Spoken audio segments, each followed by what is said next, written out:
آج 23 رمضان مبارک ہے۔ 21 رمضان مبارک کو خلیفہ چہارم مولا کائنات مولا مشرق کشا علی المرتضیٰ کرم اللہ وجہ الکریم کا یوم شہادت ہے۔ 20 رمضان مبارک کو یوم فتح کا دن ہے، فتح مکہ کا دن ہے۔ ادھر میرے اور آپ کے آقا مولا اور صحابہ کرام فاتح مکہ بن کے حضور مکے میں تشریف لائے، تو وہ دن بھی 20 رمضان مبارک کا مقدس دن تھا۔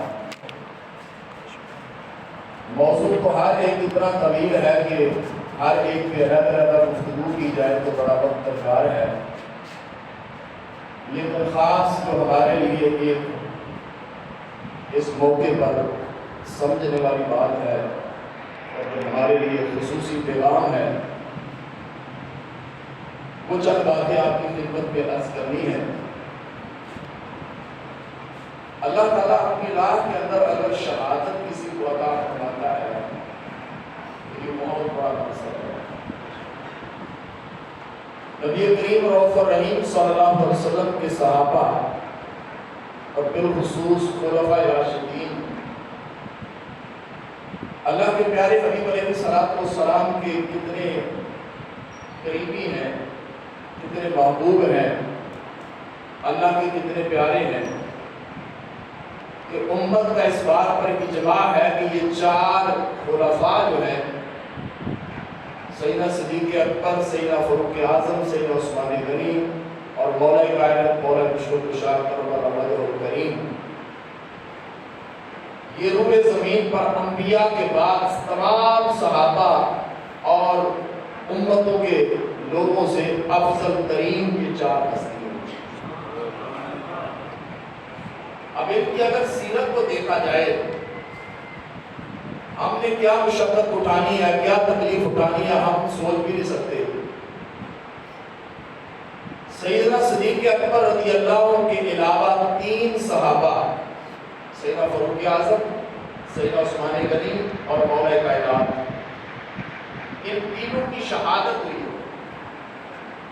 یعنی اللہ کی راہ میں شہید ہوئے ہیں۔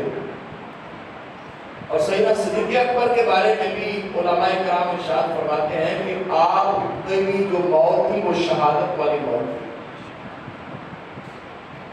کیونکہ وہ جو زہر سام کا تھا نا، وہ ہر سال آپ میں پھونک کرتا تھا اور اس کا اثر چڑھتا تھا، پھر آخر آپ کی جو شہادت ہوئی اسی غار کے اندر جو سام نے آپ کو ڈسا تھا، اس کے زہر کی اثر کی وجہ سے آپ کی شہادت ہوئی۔ اگر یہ دیکھا جائے تو سرکار کے 4 خلفاء اللہ نے ان کو شہادت کا مقام عطا کیا ہے۔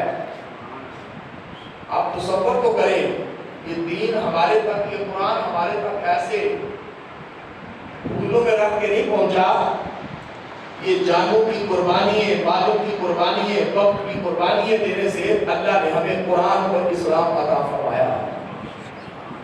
اور آج اسلام کا جو حسن ہے، اسلام کے اندر جو برکت ہے، یہ ان قربانیوں کا صدقہ ہے کہ یہ اللہ کے پیارے حبیب علیہ السلام کے جانثار انہوں نے بتایا ہے کہ جب راہ حق کی بات آتی ہے تو فرمایا پھر نہ مال دیکھا جاتا ہے، نہ جسم دیکھا جاتا ہے، نہ گھر دیکھا جاتا ہے، سب کچھ مصطفیٰ کی ذات پر قربان کر دیا جاتا ہے۔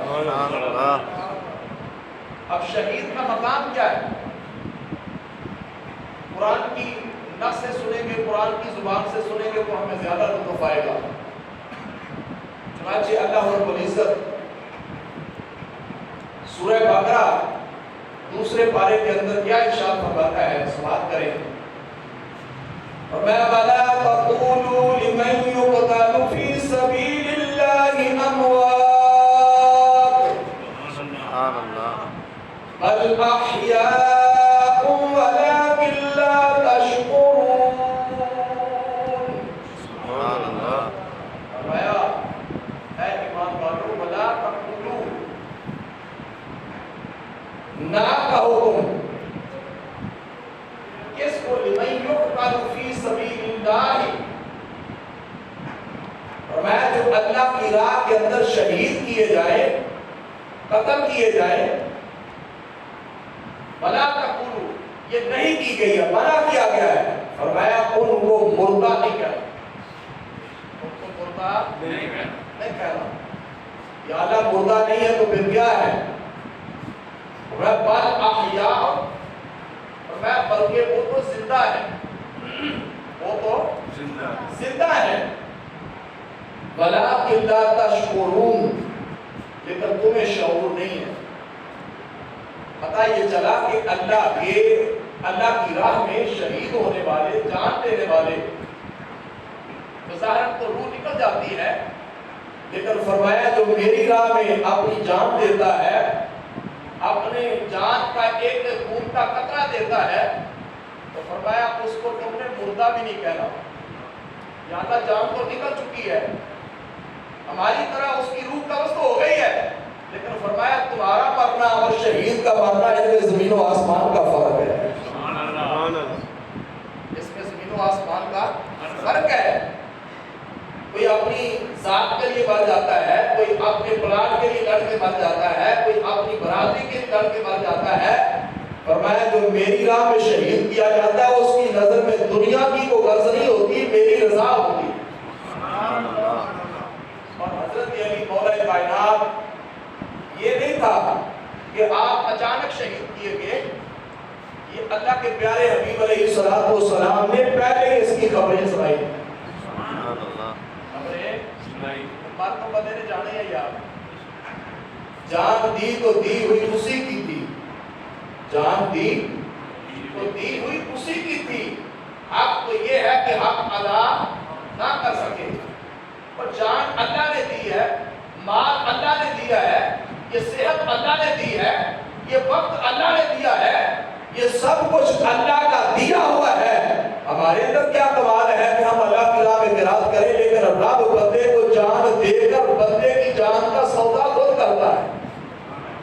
سورہ توبہ کے اندر پورا اس کا ذکر آتا ہے کہ اللہ تعالیٰ نے بندے کو جان دے کر اس کی بندے کی جان کا سودا خود کر لیا ہے۔ اللہ اس کے بدلے میں کیا ہے؟ فرمایا میں نے، ایک ہوتا ہے مبی کہتے ہیں وہ چیز جو آپ خریدنے جاتے ہیں، اور ایک ہوتے ہیں سمن، جب خرید و فروخت کرتے ہیں دو چیزیں ہوتی ہیں، ایک مبی ہوتا ہے اور سمن ہوتا ہے۔ دکان پہ مارکیٹ میں جو چیز آپ کو مطلوب ہوتی ہے وہ مبی ہے، اور جو پیسے لے کے آئے ان کو کہتے ہیں سمن۔ کاروبار کے اندر، بیع کے اندر، بزنس کے اندر، تجارت کے اندر مبی موجود ہو تو سمن بدلے جا سکتے ہیں، لیکن مبی بدل جائے تو بیع فاسد ہو جاتی ہے۔ اللہ نے بندے کی جان کو مبی بنایا ہے، اور اس کا بدلہ پیسے نہیں، درہم و دینار نہیں بنائے، فرمایا میں نے جان کا بدلہ جنت رکھی ہے۔ سبحان اللہ، جان کا بدلہ جنت رکھی ہے۔ یہ جان ایسے چلی جاتی ہے، یہ جان، اس کا بدل اللہ نے جنت بنائی ہے۔ اسی لیے فرمایا جب شہید ہو رہا ہوتا ہے تو فرمایا وہ رب کے جلوے دیکھ رہا ہوتا ہے، ادھر جسم کٹ رہا ہے، اس کا نیزہ لگا ہوا ہے، بازو کٹا ہوا ہے، اور اس کی روح نکل رہی ہے، فرمایا ادھر رب کے جلوے دیکھ رہا ہوتا ہے، ادھر جنت میں گوتے لگا رہا ہوتا ہے، وہ جنت کی نہروں میں سیر کر رہا ہوتا ہے۔ حضرت علی مولا کائنات، مولا مشکل کشا علی المرتضی کرم اللہ وجہہ الکریم، آپ کی ہستی بڑی عرفہ و عادہ ہے، 4 خلفاء میں سے چوتھا نمبر آپ کا ہے، لیکن جو سرکار نے شانیں بیان کی ہیں، آپ صحابی کا مقام جدا ہے۔ اب ایک صحابی کی شان بیان کی جائے تو اس سے یہ نہیں سمجھ آ رہی کہ دوسرے صحابی کا مقام کم ہو گیا ہے۔ ہر صحابی جو سرکار کے صحبت میں بیٹھنے والا ہے اس کا ممتاز حیثیت رکھتا ہے، ممتاز شان رکھتا ہے، اور علماء فرماتے ہیں کہ جتنی شانیں اللہ کے نبی نے علی کی بیان فرمائی ہیں اتنی حدیثیں کسی اور کے بارے میں نہیں، اتنی حدیثیں اور کے بارے میں مولا کائنات، مولا مشکل کشا علی المرتضی کرم اللہ وجہہ الکریم، اللہ کی رضا کے لیے اور مصطفیٰ کی محبت کے لیے سرکار کے داماد اور میرے مصطفیٰ کریم علیہ السلام کی تربیت میں رہنے والے حضرت علی کا ذکر اللہ کی رضا کے لیے سنیں گے، کیونکہ میرے مصطفیٰ نے فرمایا ہے کہ اللہ کے ذکر کرنا عبادت ہے، علی کے چہرے کی زیارت کرنا عبادت ہے۔ بلکہ حدیث مبارکہ میں اللہ کے پیارے حبیب علیہ السلام نے فرمایا علی حبیبوں کا حبیبی و عدوبوں کا عدوبی، فرمایا علی تو وہ علی ہے جو تیرا دوست ہے وہ میرا دوست ہے، جو تیرا دشمن ہے وہ میرا دشمن ہے۔ اور آگے حضور نے کیا فرمایا جو عدوبی جو میرا دشمن ہے وہ عدوب اللہ، وہ اللہ کا دشمن ہے، اور جو حبیبی میرا دوست ہے وہ اللہ کا دوست ہے۔ سبحان اللہ۔ حبیبوں کا حبیبی و عدوبوں کا عدوبی و حبیبی حبیب اللہ و عدوبی عدوب اللہ و قال۔ فرمایا علی تیرا تو مقام یہ ہے کہ جو تیرا دوست ہے وہ میرا دوست ہے، اور جو میرا دوست ہے وہ اللہ کا دوست ہے، جو تیرا دشمن ہے وہ نبی کا دشمن ہے، اور جو نبی کا دشمن ہے وہ رب کا دشمن ہے۔ اللہ علی کی شان سرکار نے خود بیان فرمائی ہے کئی مقامات پر۔ مولا علی کائنات کہ مالک علیوں کے سردار شیر خدا حضرت علی المرتضی وہ صحابی رسول ہے، ابھی بالغ نہیں ہوئے تھے، 8 سال عمر مبارک تھی تو آپ نے حضور کا کلمہ پڑھا۔ سبحان اللہ۔ یعنی آپ کی جو بلاغت والی زندگی ہے جہاں شریعت کا حکم لگتا ہے، آپ نے ایک دن بھی کفر کی حالت میں نہیں گزارا، ایک دن بھی کفر کی حالت میں۔ یہ علی حضرت علی کی ممتاز شان ہے، یہ ممتاز مقام ہے۔ اور آپ تصور تو کریں حضرت علی کو رب نے بڑی تخصیصات عطا فرمائی، بڑی تخصیصات خصائص عطا فرمائے ہیں جو کسی اور کو نہیں ملے، جو خاص حضرت علی کا کوٹا۔ سب سے پہلے میرے مصطفیٰ کریم علیہ السلام کی ذات پر ایمان لانے والے حضرت علی، حضرت علی۔ اور ایک وقت آیا کہ مکہ شریف کے اندر قحط پڑ گیا، حضرت ابو طالب جو ہیں ان کی اولاد کافی تھی، تو بچوں کو تقسیم کر دیا گیا، تو سرکار نے فرمایا کہ علی کو میری تربیت میں دے۔ تو حضرت علی وہ ہے جن کی تربیت خود مصطفیٰ نے کی ہے، حضور نے کی ہے، جن کی بچپن کے اندر، بلکہ آپ دنیا میں آئے تو سب سے پہلے جو آپ نے دیدار کیا ہے حضرت علی آنکھیں نہیں کھول رہے تھے، فرمایا جب حضور کا چہرہ سامنے آیا تو حضرت علی نے سب سے پہلا دنیا میں جو دیدار کیا مصطفیٰ کے چہرے کو دیکھا۔ اس لیے حضور فرماتے ہیں کہ علی کو چہرے کو دیکھنا بھی پڑتا ہے، کیونکہ اس چہرے نے سب سے پہلے مصطفیٰ کا دیدار کیا، کیونکہ جتنی برکتیں کسی کو ملی ہے وہ میرے مصطفیٰ کا صدقہ، نسبت مصطفیٰ ہے، حضور کا تعلق ہے۔ ابو بکر بڑھے تو مصطفیٰ کے نسبت سے، عمر بڑھے تو مصطفیٰ کی نسبت سے، عثمان بڑھے تو مصطفیٰ کی نسبت سے، علی شیر خدا بڑھے تو میرے مصطفیٰ کی نسبت سے، حسن حسین سیدنا شباب عالم جنت بڑھے تو مصطفیٰ کی نسبت سے، سیدہ فاطمہ خاتون جنت وہ جنتی عورتوں کی سردار بنی ہے تو مصطفیٰ کی نسبت سے۔ جس کو بھی عزت ملی ہے وہ حضور کے صدقے ملی ہے، جس کو بھی عزت ملی ہے وہ حضور کے صدقے ملی ہے۔ تو حضرت علی کرم اللہ وجہ الکریم وہ علی ہے جب سرکار ہجرت فرمانے لگے، ہجرت فرمانے لگے تو اس رات چونکہ سرکار کے پاس مکے کے لوگوں کی امانتیں تھیں، مکے کے لوگوں کی اگرچہ حضور کے دشمن تھے، آپ تصور کریں کہ آج معاشرے کے اندر کسی کا دشمن ہو، کوئی بندہ اس کے پاس اپنی امانت رکھتا ہے، کوئی بندہ اپنی امانت اس کے پاس نہیں رکھتا۔ آج تو بھائی کو بھائی امانت دے رہا تو وہ بگڑ جاتا ہے، دوست کو امانت دے تو وہ کہتا ہے میرے پاس کوئی ثبوت ہے تو لاؤ۔ یہ میں اس کی تفصیل میں نہیں جاتا، ہر بندہ سمجھتا ہے کہ ہم امانت میں کتنے خیانت کرنے والے ہیں، کتنے امین ہیں، لیکن مکے کے لوگ اگرچہ حضور کے دشمن تھے لیکن اپنی امانتیں مصطفیٰ کی بارگاہ میں رکھا کرتے تھے۔ وہ جانتے تھے انہوں نے دین الہی کا ذکر کیا ہے، اللہ کی وحدانیت کا ذکر کیا ہے، اور میں سورج ادھر سے ادھر سے ہو سکتا ہے لیکن محمد کسی کی امانت میں خیانت نہیں کر سکتے۔ تو جو امانتیں مکے والوں نے حضور کو دی تھی، میرے کریم آقا جب ہجرت فرمانے لگے تو سرکار نے حضرت علی کو فرمایا علی میرے بستر پر لیٹ جاؤ، علی میرے بستر پر۔ وہ کتنا مبارک بستر ہے، وہ کتنے پیارے علی تھے جن کو سرکار نے اپنے بستر پر لٹایا، اور حضرت علی فرماتے ہیں، فرمایا آج کی رات علی بڑے سکون سے سوئے. سبحان اللہ. میں کیوں؟ میں پہلے تو ہو سکتا ہے دنیا سے چلے جاؤں، چونکہ سرکار نے فرما دیا کہ علی سو ان کی مانتے تھے نا، تو اب مجھے یقین ہو گیا کہ مصطفیٰ کی زبان سے نکلا آج کی رات مجھے موت نہیں آ سکتی. یہ صحابہ کا عقیدہ تھا، یہ صحابہ کا عقیدہ تھا. یہ تو کہتے ہیں حضور کو دیوار کے پیچھے کی خبر نہیں. میں کہتا ہوں میرے نبی تو غار حرا اور جبل حرا پر گئے تو 7 صحابہ حضور کے ساتھ تھے، 7 صحابہ حضور کے ساتھ تھے. اور وہ غار حرا، وہ جبل حرا جو ہے وہ جنبش میں آ گیا. بہت پہاڑ پر بھی تشریف لے رہے وہ بھی جنبش میں آ گیا، حرکت میں آ گیا، بجٹ میں آ گیا کہ حضور آ گئے. اور شاید ابو بکر صدیق ہے، عمر فاروق ہے، عثمان غنی ہے، مولا علی ہے، حضرت صاحب دیگر 7 صحابہ کرام ہیں.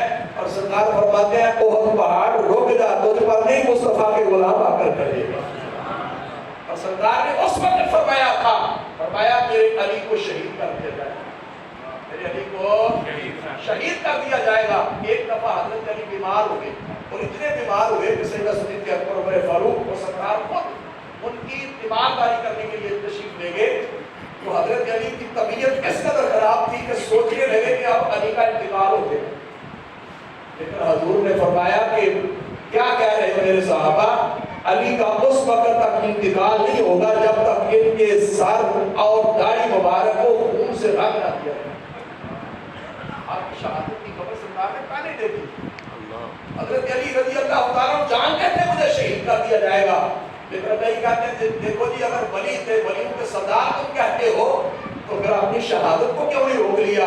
میں کہتا ہوں شہادت کا آنا تو باعث برکت ہے، باعث فخر ہے، اور یہ اللہ کی تقدیر کے فیصلے ہیں. اور بتایا جا رہا ہے کہ کربلا میں شہید اگر اللہ کے نبی دعا کرتے تو شہادت روک سکتی تھی.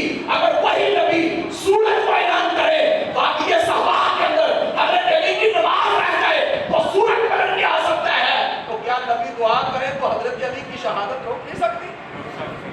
لیکن یہ تقدیر الہی تھی. حضرت علی کی نماز ہے کہ نماز اثر، اور آرام کرنے کے لیے سرکار لیٹے تو گود میں حضرت علی کا سر، اور سرکار کا سر مبارک حضرت علی کی گود میں تھا. اب یہاں سے ان لوگوں کو پوچھ کر کہتے ہیں نبی کا خیال نماز میں آ جائے تو نماز ٹوٹ جاتی ہے. ایسے لوگ بھی ہیں کیا کہتے ہیں نبی کا خیال نماز میں آ جائے تو نماز ٹوٹ جاتی ہے. مجھے بتاؤ کدھر تو خیال نہیں، حضرت علی کی نماز آ رہی ہے لیکن مصطفیٰ کا آرام نہیں. آنکھیں کھولی، سرکار نے فرمایا علی کیا ماجرا ہے؟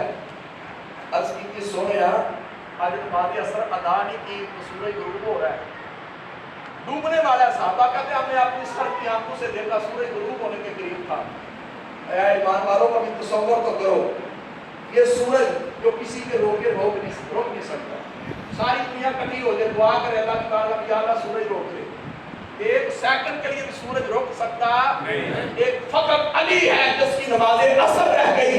عرض کی تھی سونیا میری نماز اثر رہ گئی ہے. حضور نے فرمایا علی کون سی نماز ادا کرنا چاہتے ہو؟ علی نماز نہیں چھوڑ رہے. میں ان ملکوں کو پوچھتا ہوں جو بنگ پی کے، چس پی کے، شراب پی کے وہ علی علی کے نعرے لگاتے ہو، وہ بے ادبو حضرت علی کی کوئی ایک نماز قضا ہو گئی، میرے مصطفیٰ نے سورج کو پلٹایا اور میں سارے لوگوں کو دیکھ کے، سورج کو لوگ دیکھ کے اپنے قبلے کا تعین کرتے ہیں، وقت کی گھڑیوں کا ٹائم سیٹ کرتے ہیں. آج سورج دیکھ رہا ہے تب علی نماز مکمل کرتے میں واپس پلٹ کے جاؤں. علی تو وہ ہے جن کے لیے سورج بھی رک جاتا ہے، جن کے لیے سورج بھی رک جاتا ہے. اور کتنی شان علی کی بیان کریں. سرکار علیہ السلام جب فاتح مکہ بنے 20 رمضان مبارک کو مکہ فتح ہوا تو مکے کے اندر کعبے کے اندر نا کافروں نے بڑے بڑے بت لگائے ہوئے. نبی کریم علیہ السلام نے اپنے ہاتھوں سے اور چھڑی سے ان بتوں کو توڑا، توڑا. اور یہ آیت کریمہ سے مان پڑھ رہے تھے جال حق وضاحت الباطل ان الباطل کان زہوقا. یہ آیت کریمہ پڑھ رہے تھے اور میں کبھی وہ موقع تھا اے ابو جہل، عتبہ، شیبہ، مکے کے کافروں تم نے ہمیں مجبور کر دیا تھا مدینے ہجرت کرنے کے لیے. آج محمد مصطفیٰ اپنے صحابہ کے ساتھ مکے کے فاتح بن کے آئے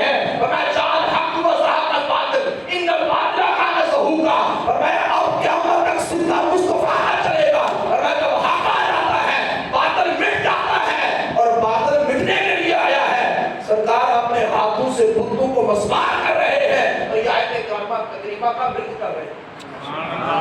لیکن کافروں نے کیا کیا ہے کہ بڑا سا بت جو ہے وہ کعبے کی چھت پہ لگایا, اس کو پیتل کے جو عقیدوں کے ساتھ اس کو جوڑا ہوا تھا کہ کہیں یہ خدا گر نہ جائے, خدا کی مدد کر لیتے, خدا گر نہ جائے. اب کیا اس کا ہاتھ کیونکہ اونچا تھا, میرے کریم آقا علیہ السلام نے اعلان فرمایا وہ صحابہ کا مجمع تھا, فرمایا سرکار نے ایسے دیکھا, نظر رحمت فرمائی, ہر کوئی تمنا کر رہا تھا کہ سرکار مجھے کچھ فرمائیں گے, لیکن سرکار صحابہ کے جرمن میں علی کو ڈھونڈ رہے. علی کو بلایا گیا, سرکار نے اپنے نبوت والے گھٹنے نیچے لگائے اور حضرت علی کو اپنے کندھوں پہ سوار کیا. ابھی منظر تو دیکھیں یار, کبھی نانائے کبھی نواسہ مصطفیٰ حضرت حسن اور حسین حضور کے کندھوں پہ سوار ہوتے ہیں, اور کبھی مصطفیٰ حضرت علی کو اپنے کندھوں پہ سوار کرتے ہیں اور کہتے ہیں علی میرے کندھوں پہ سوار ہو. اور یہ سب سے بڑا جو مکے والوں نے بت لگایا ہے نا, اس کو اپنے ہاتھوں سے پاش کرو اور اس کو توڑ دو اور امت کو بتا دو کہ اب جو حق آ گیا ہے. وہ شہید جس کے آگے سبھی بس مشعلے شمع وہ لے کے آیا ہمارا نبی, اور کرنی بدلی رسولوں کی ہوتی رہی, چاند بدلی کا نکلا ہمارا نبی. عیسیٰ آئے, موسیٰ آئے, ابراہیم آئے, اسماعیل آئے, کبھی آتے رہے جاتے رہے. اب محمد مصطفیٰ آ گیا, قیامت تک دین مصطفیٰ کا چلے گا, قیامت تک دین مصطفیٰ کا چلے گا. چنانچہ آپ نے اپنے ہاتھوں سے وہ حیدر کرار کی طاقت نے اس بت کو پاش کیا. اتنا لطف آیا ہوگا صحابہ کو کہ وہ حضرت بلال حبشی کہ جن کو ریت پر رکھ کے ان پر گرم پتھر رکھے جاتے تھے, ان کے جسم پر کوئلے رکھے جاتے تھے, جسم کی چربی جو ہے پولوں کو ٹھنڈا کر دیتی تھی, ان کی حرارت کو آج اس قلیب پہ بیٹھ کے اسی کے ماحول میں نماز پڑھنے والوں, کبھی حضرت بلال حبشی کی قربانیاں بھی تو دیکھو نا, حضرت خبیب کے جسم پر جو نشان تھے ان کو بھی تو دیکھو نا. کبھی حضور کے جسم اطہر پر مکے کے لوگ اونٹ کی اوجڑی اٹھا کے رکھ لیتے ہیں, کبھی اس منظر کو بھی دیکھو. اور آج فتح پتا کیا ہے, آج اس منظر کو بھی دیکھو. مکہ والے سارے دیکھ رہے تھے, آج وہ بلال حبشی جن کو ریتوں میں دبایا جاتا تھا, جن کو تکلیف دی جاتی تھی, جن کو چوکوں میں کھڑے کر کے رسوا کیا جاتا تھا, آج محمد کا دین آیا ہے. اور میں بلال آج کعبے کی چھت پہ چڑھ دو, اللہ کی زحمت ہو بات. سبحان اللہ. اور حضرت علی کو جب سرکار نے کندھوں پہ سوار کیا نا, اور روایتوں میں آتا ہے کہ حضرت علی فرماتے ہیں جب میں حضور کے کندھوں پہ سوار ہوا نا تو میں اتنا بلند ہو گیا کہ میرے ہاتھ آسمان کے کناروں تک پہنچ گئے. آپ کے ہاتھ اٹھائے تو آسمان کے کناروں پر پہنچ گئے. اب جب بت کو گرا دیا تو فرمایا اس کے بعد ایک سیکنڈ بھی حضور کے کندھوں پہ سوار ہونا میں بے حد سمجھتا تھا. پہلے سرکار نے اٹھا کے کندھوں پہ بٹھایا, اب حضرت علی ایسے نہیں کہ حضور اتارے, چھلانگ لگائی اور حضور کے کندھوں سے نیچے آ. فرمایا وہ حکم تھا, یہ ادب ہے. ابھی وہ حدیبیہ کا مقام تھا, جب وہ شرائط لکھی گئی نا تو صحابہ حضور کا کس قدر ادب کرتے تھے.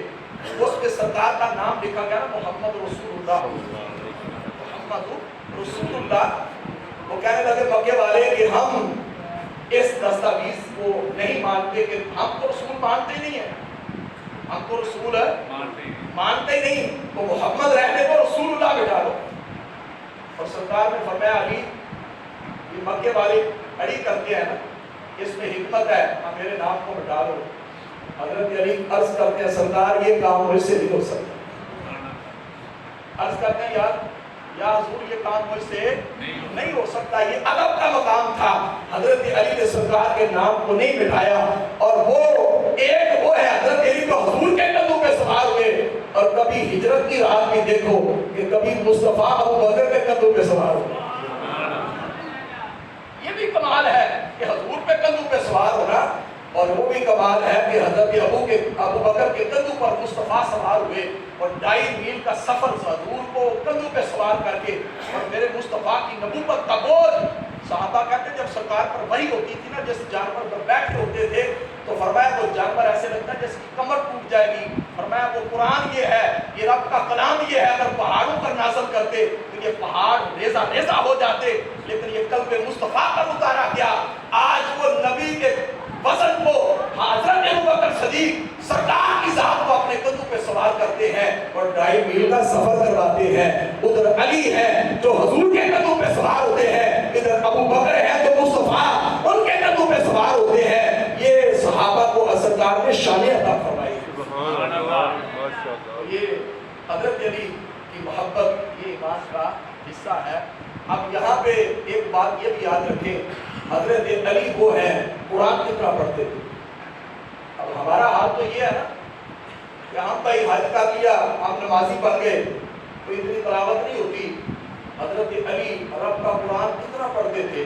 آپ کی کرامات میں لکھا ہے کہ آپ گھوڑے کی پشت پر جب سوار ہونے لگتے تو حضرت علی پہلا قدم گھوڑے کی رکاب پر رکھتے اور دوسرا قدم گھوڑے کی پشت پر رکھنے سے پہلے الف لام سے لے کے والناس تک پورا قرآن ختم کیا۔ سبحان اللہ۔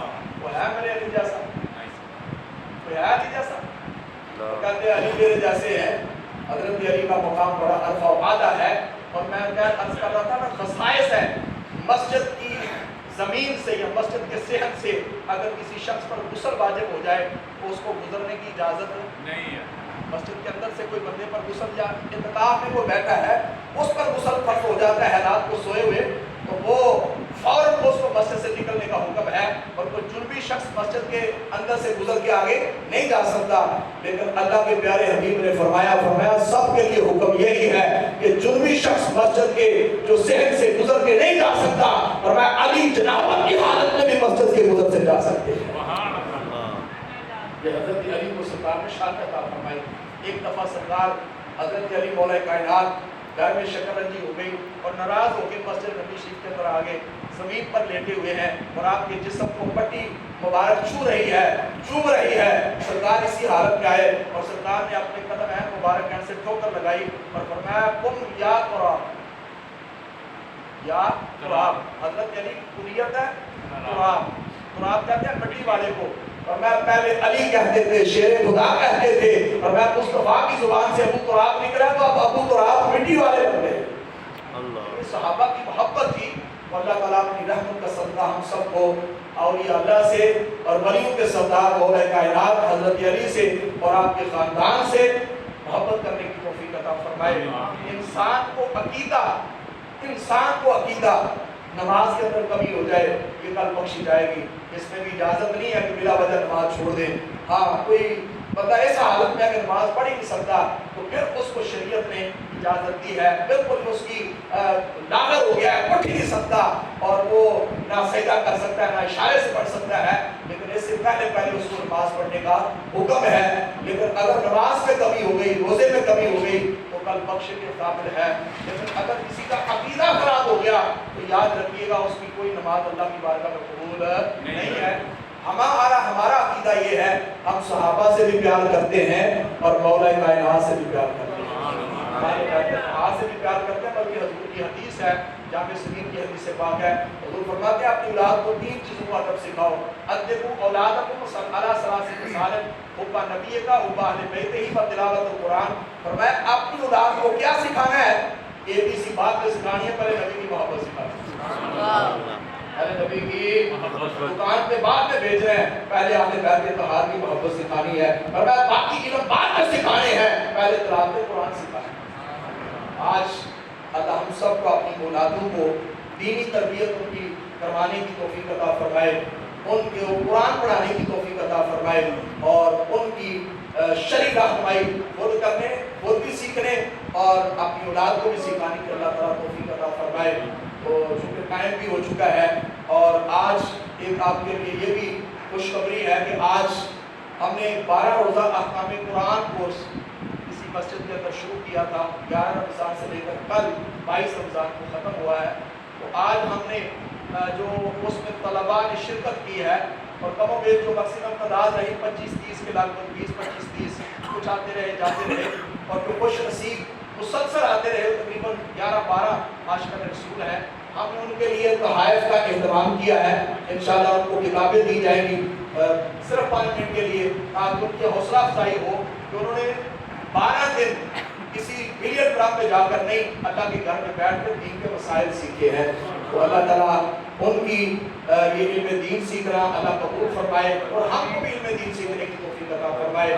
اور دوسرا یہ کہ یہ آگے رات آج 23ویں کی، آج کے بعد رات ہے 24ویں کی، اور پھر 25ویں کی، پھر 26 پھر 27، یہ پیر والے دن 27ویں آ رہی ہے۔ ویسے تو طاق رات میں کوئی بھی لیلۃ القدر ہو سکتی ہے، یہ ایک رات 1000 مہینوں سے افضل ہے۔ کتنے مہینوں سے؟ لیلۃ القدر خیر من الف شہر، قرآن کی نص ہے لیلۃ القدر کی عظمت۔ رب نے پاکستان دیا تو لیلۃ القدر کو عطا فرمایا، سبحان اللہ۔ شکرانے کے طور پر ہی عاشقان رسول کو یہ چاہیے کہ لیلۃ القدر کی رات کو جو ہے رب نے اتنا پیارا وطن عطا کیا، ہم تو اس کو لوٹ کھا پا رہے ہیں نا، لیکن اولیاء کی بڑی اس میں قربانیاں ہیں۔ اللہ کی بارگاہ میں سجدہ شکر ادا کریں 27 کو رب نے آزاد ملک ہمیں عطا کیا پاکستان، جہاں پہ لا الہ الا اللہ محمد رسول اللہ کا دین چلانا تھا، لیکن افسوس یہ کہ ہم کہیں اور نکل گئے ہیں۔ اللہ کرے پاکستان کا مطلب جو ہے، کیا مطلب ہے پاکستان کا مطلب؟ کیا لا الہ الا اللہ، اتنی گونج ہے کہ سر و در و دیوار جو ہے وہ گونج اٹھے۔ پاکستان کا مطلب کیا؟ لا الہ الا اللہ۔ پاکستان کا مطلب کیا؟ لا الہ الا اللہ۔ قانون ریاست کیا ہوگا؟ محمد رسول اللہ۔ پاکستان کا مطلب کیا؟ لا الہ الا اللہ۔ قانون ریاست کیا ہوگا؟ محمد رسول اللہ۔ یہ ملک جو ہے وہ کس لیے حاصل کیا تھا، لیکن اس میں کیا ہو رہا ہے؟ اللہ کی بارگاہ میں آج جمعہ کے روز دعا کرنی ہے کہ اللہ ہمارے حکمرانوں کو عقل سلیم عطا کرے، ان کو کہیں ایک اسٹیج پہ اکٹھے ہو کے بیٹھ کے ملک کے بارے میں بہتری میں سوچنے کی توفیق عطا فرمائے۔ یہ اپنی ذات کی جنگیں لڑ رہے ہیں اور ملک کو تباہ کر رہے ہیں، یہ ہمارا ملک قائم ہوگا تو ہمیں آزادی کے ساتھ عبادت کرنے کا اللہ تعالیٰ موقع عطا کیا ہے، تو بہت بڑی نعمت ہے یہ آزاد ملک کے اندر زندگی گزارنا۔ اس لیے صبح و شام یہ تو بندے کھا رہے ہیں، دعا کیا کرو یا اللہ ہماری سرحدوں کو محفوظ فرما، ہمارے ایٹمی پلانٹ کو محفوظ فرما۔